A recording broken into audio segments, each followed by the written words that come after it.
What is action economy? For a new player, D&D combat can feel pretty overwhelming. Once the dice start rolling, it seems like there's a math equation or a mechanic for everything. Your job as a player is to understand what your character can do when your turn comes up in the initiative order. And that's simpler than you think. So, if you took one look at that 400-page player's handbook and thought, nah, I'll just wing it, then this video is for you.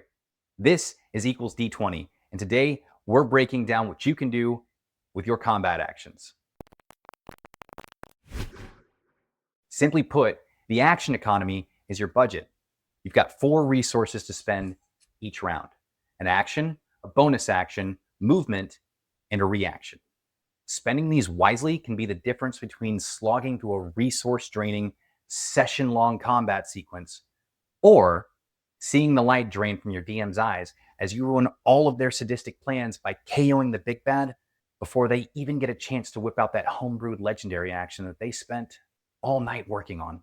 Actions. Sticking with the money metaphor, think of your action as the big bill in your wallet.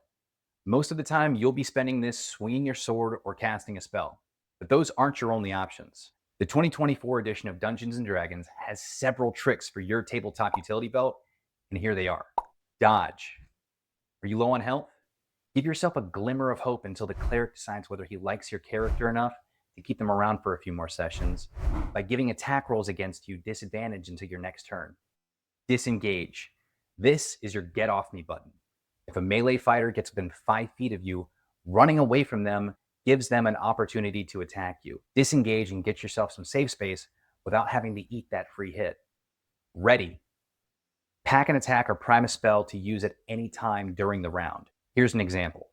The barbarian just haunted 8 kobolds into the middle of the room, and you're a wizard with a level 3 spell slot to spare, impulse control issues, and you just learned Fireball. What do?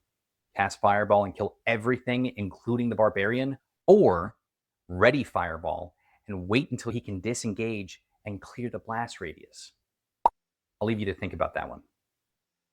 Influence.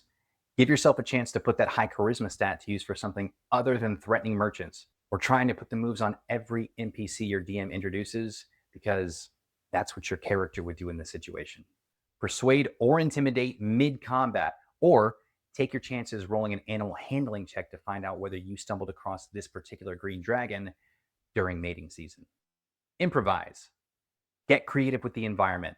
Kick over a table for cover. Throw some sand in the BBG's eyes because, honestly, he's resistant to everything anyway, and maybe your DM will take pity on you and temporarily blind them while you and your party sneak out the back, narrowly avoiding yet another TPK. Study or search. These are pretty much the same thing, but with a subtle difference. Use study if your intelligence is higher, or search if your wisdom is higher. Spend your action to analyze a creature or an object and gain useful intel. Resistances, vulnerabilities, or get a hint at what's powering that magical trap. Hide. Contrary to popular belief, this isn't just for rogues. If you've got cover or access to shadows, use it. Help. Is the cleric too busy solo leveling his way through the battlefield to bother casting guidance? It's not a problem. Think of help as the Temu version of guidance. If the rogue needs advantage, give it to them by distracting the ogre. Now, Stappy McTragic backstory can land that sweet, sweet sneak attack damage and finally justify those 0 modifiers in intelligence and charisma. Meanwhile, you can feel good about yourself for being a team player. Dash. Spend your action to double your movement speed for the turn. This is perfect for closing gaps or making sure an enemy has to waste an action disengaging, or when you suddenly realize that you're standing in the middle of a fireball template and you need to make like James McAvoy and split. Next up is bonus action. You only get 1 bonus action per turn, and you only get to take it if something specifically gives it to you. Unlike your action, which everyone gets by default, there's no generic bonus action. There are several ways to get a bonus action, however, like if a class feature tells you to, or if a spell specifies it. For instance, the Misty Step spell states that it can be cast as a bonus action, and the rogue's cunning action allows you to dash, disengage, or hide as a bonus action rather than an action. If you don't have one of these triggers, you don't have a bonus action to spend. Movement. On your turn, you can move up to a distance equal to your speed, which is shown on your character sheet.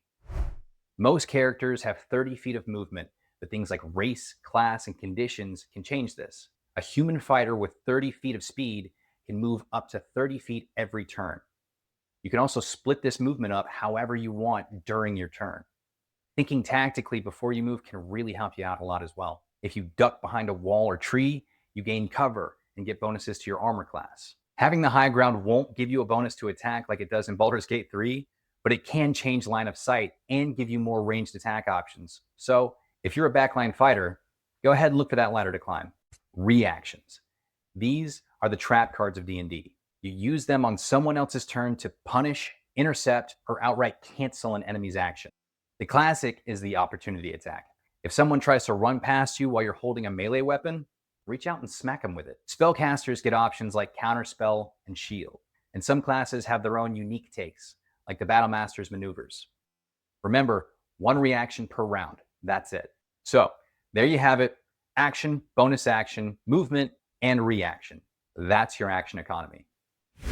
Oh, bro, just read the book. Like, share, subscribe.